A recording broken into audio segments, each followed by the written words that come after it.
Mobile में कुरान शरीफ पढ़ा बिना उजू के पढ़ा जाए से अभी कुरान शरीफ मोबाइल में बिना उजू के যদি আপনি কাজ করে পড়ে এতে ওলামাদের অভিমত পাওয়া যায়।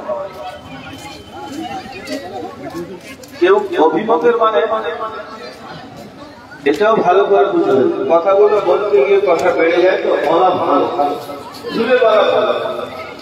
কোরআন শরীফের মোবাইল এটা একটা যন্ত্রের সাহায্যে, নেটের সাহায্যে তাতে আকর্ষণ করার চুম্বক বা যন্ত্র রাখা হয়েছে, তবেই তো কোরআন শরীফটাকে তার ভিতরে নিল। নেটের মাধ্যমে, নেটের এই ক্ষমতা আধুনিক যুগের এই যন্ত্রের সাহায্যে তোলা হয়েছে। এটা কিছু কিছু ওলামারা বলেছেন এটা যেহেতু আধুনিক যন্ত্রের সাহায্যে নেওয়া, এটা ডাইরেক্ট কোরআন নয়। যেমন আমরা কোরআন শরীফ খুলে যে পড়ি লিপিবদ্ধ অবস্থায় পুস্তক আকারে, সেটা হচ্ছে ডাইরেক্ট কোরআন। এটা মানে তার ছবি ডাইরেক্ট কোরআন।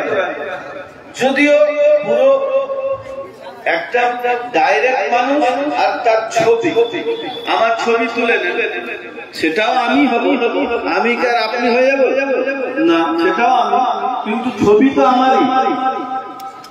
তাহলে যারা বলছেন কোরআন শরীফের যেটা সেটা আসল কোরআন, ওটা ঠিক, তাহলে তাদের মত অনুযায়ী ওটা ছবি, অর্থাৎ ওখানে যদি আপনি হাত দেন তাহলে বিনা উন্নত বানান, কারণ ওটা ছবি, ওটা আসল কোরআন নয়। আসল কোরআন তো পুস্তক হিসাবে।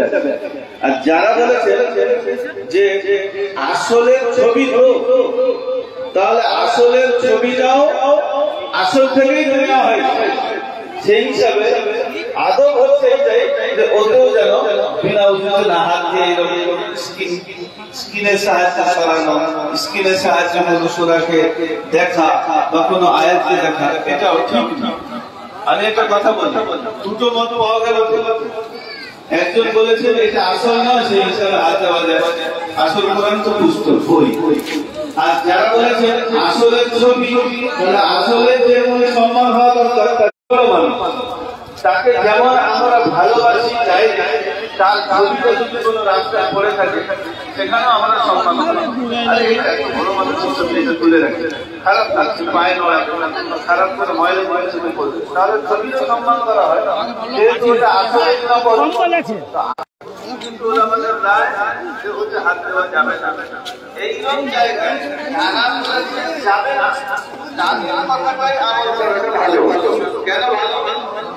যদি কোরআন শরীফে হাত দেওয়া টাচে ঠিক নয়, এই কথা যদি ঠিক হয়, তাহলে যাদের মত নিয়ে আমরা হাত হাঁটছি যে চলবে, তারা বলেছেন এটা তো আসল নয়, এই কোরআন পুস্তক হিসাবে যেটা আছে সেটা। তাহলে সেই কথা যদি ভুল হয়, তাহলে আমার হাত দেওয়াটা ঠিক হবে না।